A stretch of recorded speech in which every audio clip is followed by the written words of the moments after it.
Halo, selamat pagi anak-anak. Assalamualaikum warahmatullahi wabarakatuh. Kumaha damang? Mudah-mudahan urang sadayana dipasihan kesehatan. Bertemu lagi di pelajaran bahasa Sunda. Hari ini hari Senin tanggal 23 November 2020. Di sini kita masih masuk di materi bab 4 bagian C tentang babasan. Nah, sebelum pelajaran dimulai, mari kita membaca doa terlebih dahulu. Membaca doa dimulai. A'udzubillahi minasyaitonirrajim. Bismillahirrahmanirrahim. Rabbi jidni ilman warzuqni fahman. Shadaqallahul azim. Ayo, sekarang kita mulai masuk ke materi ya. Persiapkan alat tulis beserta buku paketnya. Nah, kita akan belajar tentang babasan. Dibuka halaman 39. Kita belajar tentang babasan. Apa sih babasan itu? Babasan dalam bahasa Indonesia disebut dengan ungkapan. Babasan nyaeta susunan kecap anu hartina teu sarua jeung harti sabenerna. Kalimahna ringkes diwangun ku dua kecap, dilarapkeun kana kaayaan nu teu dijentrekeun sagemblengna. Babasan adalah gabungan kata yang maknanya tidak sama dengan gabungan makna anggota-anggotanya, atau kata frasa yang mengandung arti kiasan. Jadi babasan itu susunan kata yang artinya tidak sama dengan arti sebenarnya. Babasan itu biasanya dibangun oleh dua kata, digunakan atau dilarapkan pada keadaan yang tidak dijelaskan secara detail. Jadi makna kiasan sering disebut juga makna kiasan kalau babasan itu ungkapan. Contohnya di sini ada kalimat Ujang dipikaresep lantaran amis budi. Ujang banyak disukai karena amis budi. Nah, amis budi di situ bukan berarti manis. Tapi bukan berarti budinya itu atau wataknya itu manis. Tapi berarti ramah. Amis budi di sini artinya ramah. Nah, itu yang disebut dengan babasan. Dalam kata amis budi. Amis budi itu arti sebenarnya adalah ramah, sedangkan babasannya atau ungkapannya adalah amis budi. Sampai sini bisa dipahami? Sekarang coba dilihat halaman 39. Nih, ada 20 kata babasan. Kita bahas satu persatu. Pertama, babasan amis daging. Amis daging artinya babari borok atau dalam bahasa Indonesia gampang luka. Kalau misalkan kita digigit nyamuk terus digaruk, nah itu bekas garukannya akan kayak luka-luka gitu karena amis daging atau kulitnya itu sensitif. Gampang burik atau gampang luka-luka gitu deh. Nomor 2, leutik burih. Artinya kurang kawani. Dalam bahasa Indonesia berarti kurang keberanian. Jadi ciut gitu, nyalinya itu ciut. Keberaniannya itu kecil. Kurang berani. Babasan katilu hejo tihang artinya resep pipindahan gawe. Dalam bahasa Indonesia suka berpindah-pindah tempat kerja. Nah, jadi orang yang suka berpindah-pindah tempat kerja atau yang tidak betah kerja di satu tempat, suka berpindah-pindah mulu, disebutnya orang, ungkapannya hejo tihang. Keempat, gurat batu. Gurat batu dalam bahasa Indonesia keras kepala. Mawa karep sorangan. Artinya keras kepala, semaunya dia, egois. Nah, itu disebut gurat batu. Nomor 5, bengkok tikoro. Sial teu kabagian dahareun. Artinya sial dalam arti tidak kebagian makanan. Jadi kalau misalkan kita lagi makan, lagi ngumpul makan-makan, tiba-tiba ada seseorang datang, tapi makanannya itu udah habis dimakan oleh kita. Nah, si orang tersebut itu biasanya tikoro bengkok, gitu, enggak kebagian makanan. Nomor 6, berat birit. Kedul hese dititah. Artinya berat birit itu pemalas, malas, susah untuk disuruh. Berat birit. Nomor 7, lesang kuras, teu bisa nenden duit. Artinya boros, tidak bisa menyimpan uang.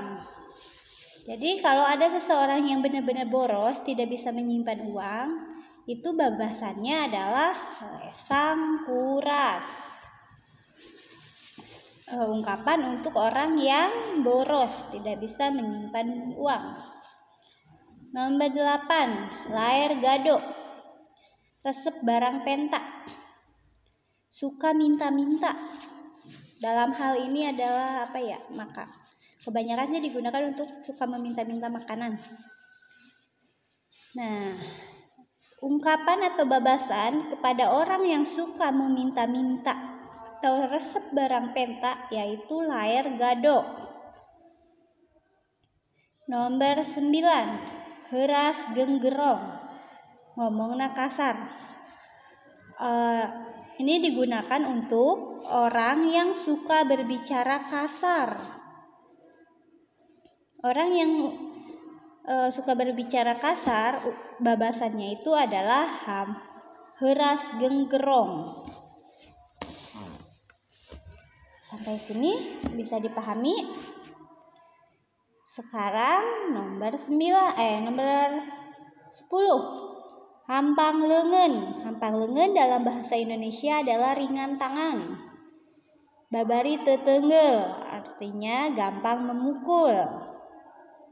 Orang yang suka gampang memukul, babasannya adalah hampang leungeun atau ringan tangan. Sekarang nomor 11, apal cangkem. Apal tapi teu nyaho hartina. Maksudnya itu dia itu tahu suatu istilah, tapi dia tidak tahu artinya itu apa.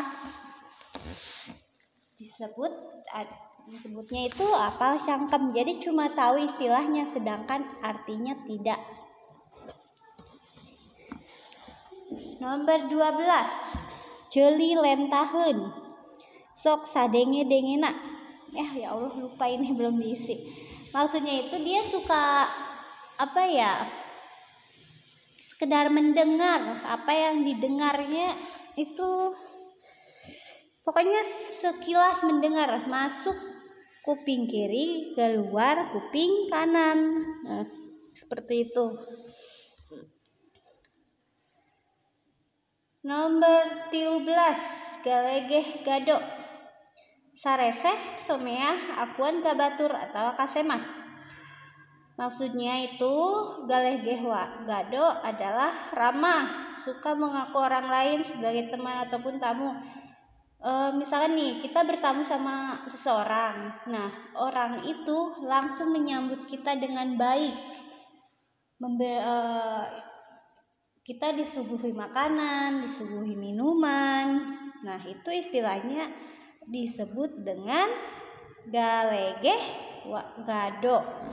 Jadi kalau ada orang yang bertamu ke rumah kita tuh langsung saja disambut dengan baik. Nah, itu maksud galegeh gado. Nomor 14, hampang birit. Artinya daekan atau rajin. Nah, hampang birit itu lawan kata atau lawan ungkapan dari berat birit. Kan tadi berat birit itu pemalas, susah untuk disuruh-suruh. Sedangkan ini hampang birit adalah rajin, mau disuruh, dan gampang untuk dimintain tolong disuruh. Oke, sampai sini bisa dipahami. Lanjut di nomor 15, buntu laku. Teu bisa neruskeun usaha. Maksudnya tidak bisa meneruskan usaha. Jadi misalkan kita nih, ayah kita kan misalkan seorang pedagang. Nah, kemudian ayah kita sakit. Si toko atau bisnis perdagangannya itu dialihkan kepada kita. Tetapi kita tuh tidak bisa meneruskannya lagi. Tidak bisa mengolah bisnisnya lagi. Nah, itu disebut dengan buntu laku. Tidak bisa meneruskan usaha. Disebutnya buntu laku. Sekarang nomor 16. Ada kata panjang leungeun. Nah, panjang leungeun dalam bahasa Indonesia adalah panjang tangan. Artinya tukang kuak paok atau suka mencuri. Panjang tangan, suka mencuri. Dalam bahasa kasarnya maling kali ya. Sekarang nomor 17, gede hulu atau besar kepala dalam bahasa Indonesia, yang berarti sombong, adigung. Gede hulu dalam bahasa Indonesia adalah besar kepala yang berarti sombong. Nomor 18, dugu hulu pet nyawa. Digawena berat meh taya eureuna. Kerja keras, banting tulang.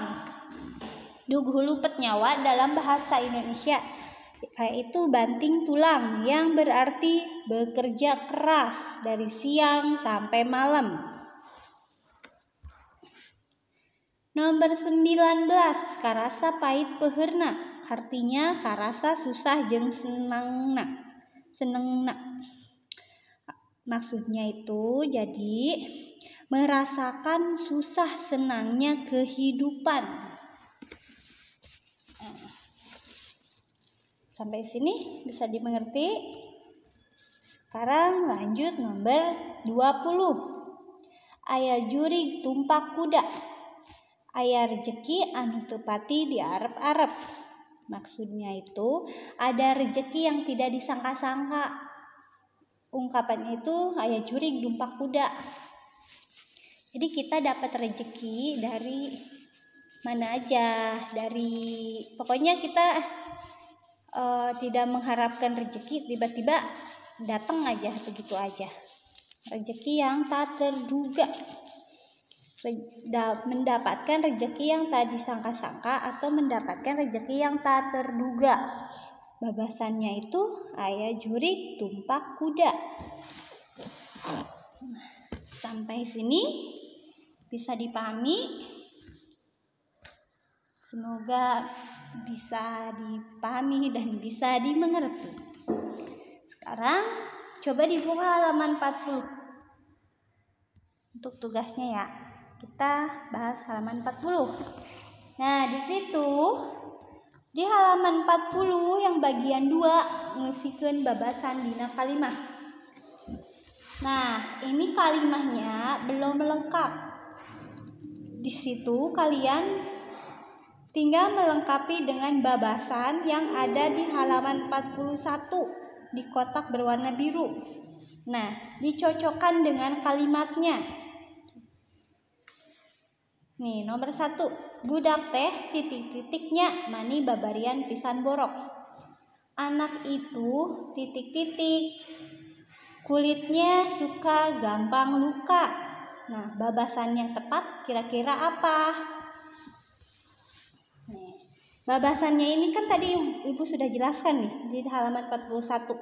Ada amis daging. Amis daging babari borok artinya gampang luka, kulitnya sensitif. Jeli lentaheun, sok sadenge-dengena. Maksudnya itu jadi mendengarkan hanya sekilas.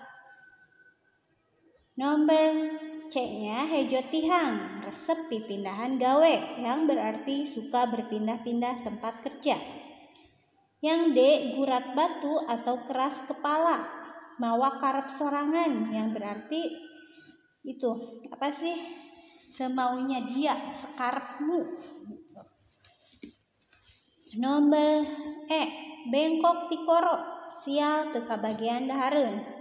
Maksudnya tidak kebagian makanan. Nomor F, lesang kuras, teu bisa neundeun duit. Artinya tidak bisa menyimpan uang. Berat birit, kedul, hese dititah. Artinya malas, susah untuk disuruh-suruh. Laer gado, resep barang penta. Suka meminta-minta. Kerjaannya tuh mintain mulu. Nomor I, heuras genggerong, ngomong kasar. Artinya berbicaranya itu kasar. Yang J terakhir, hampang leungeun, artinya babari teteungeul, ringan tangan, suka memukul. Nah, di sini ada kalimat di halaman 40 sampai 41 dari nomor 1 sampai nomor 10. Nih. Contoh, budak teh titik-titiknya mani babarian pisan borok. Budak itu titik-titik, kulitnya itu gampang luka. Nah, babasan yang cocok untuk kalimat di atas adalah yang A, amis daging. Nah, jadi budak teh amis dagingnya mani babarian pisan borok. Nomor 2, ulah titik-titik ka budak teh babari neungeul teu kaop salah saeutik. Jangan titik-titik sama anak kecil, gampang mukul. Walaupun salah sedikit. Nih, kecap yang cocok untuk kalimat di atas adalah di sini kata kuncinya adalah babari neungeul. Babari neungeul itu adalah suka memukul, gampang memukul. Babasannya adalah hampang leungeun. Nomor 3, jalma anu titik-titik sok merekedoong bae mawa karep sorangan. Jalma yang titik-titik semaunya atau sekarepmu itu babasannya apa? Kalian lanjutkan sampai nomor 10. Nomor 4, Kang Udin mah titik-titik datara betah digawe di hiji tempat. Kang Udin mah titik-titik tidak bisa betah di satu tempat. Nih, babasan yang cocok untuk nomor 4 adalah apa? Di sini kata kuncinya adalah suka berpindah-pindah tempat kerja. Nih, babasannya apa? Nomor 5, hayam teh ulah dijual kabehanana pamali matak titik-titik teu boga kukutan hiji-hiji acan. Ayam itu jangan semua dijual, pamali, karena bisa titik-titik tidak punya peliharaan satupun. Nah, situ apa kira-kira?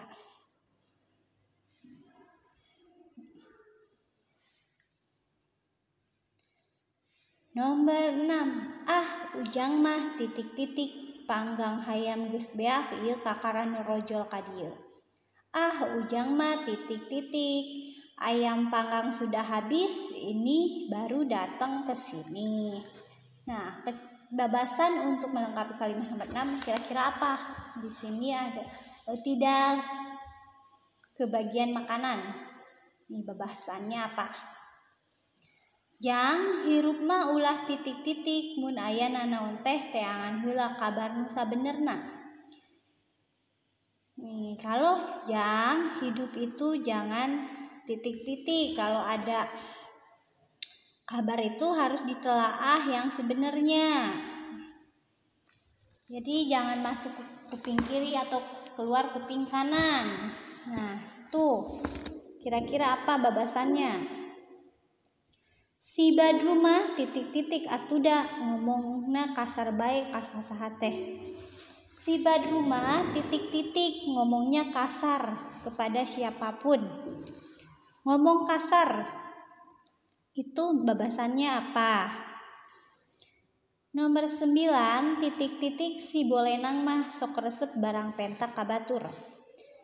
Titik-titik si Bolenang suka meminta-minta barang ataupun makanan ke orang lain. Nah, babasan untuk suka meminta-minta makanan disebut apa babasannya? Nomor 10 maneh mah dasar budak titik-titik dititah naon wae ge meuli. Kamu mah anak pemalas, disuruh apa-apa pun itu nggak mau. Nah, pemalas babasannya apa? Nah, untuk pertemuan hari ini dicukupkan sekian. Jadi tugasnya itu hanya melengkapi kalimat dengan menggunakan kata babasan. Tadi Ibu sudah jelaskan babasan beserta artinya. Semoga itu bisa membantu kalian mengerjakan tugasnya. Nah, oh iya, untuk minggu depan insya Allah tanggal 30 November kita akan melaksanakan PH 4 bab 4. Tolong dipelajari lagi ya. Insya Allah PH-nya itu akan menggunakan Google Form. Nah, untuk pertemuan hari ini dicukupkan sekian. Mohon maaf apabila banyak salah-salah kata ataupun banyak kekurangan. Terima kasih untuk segala perhatian dan kerjasamanya. Semoga kita bisa bertatap muka ya di sekolah seperti keadaan normal sebelum-sebelumnya. Terima kasih semuanya. Wassalamualaikum warahmatullahi wabarakatuh.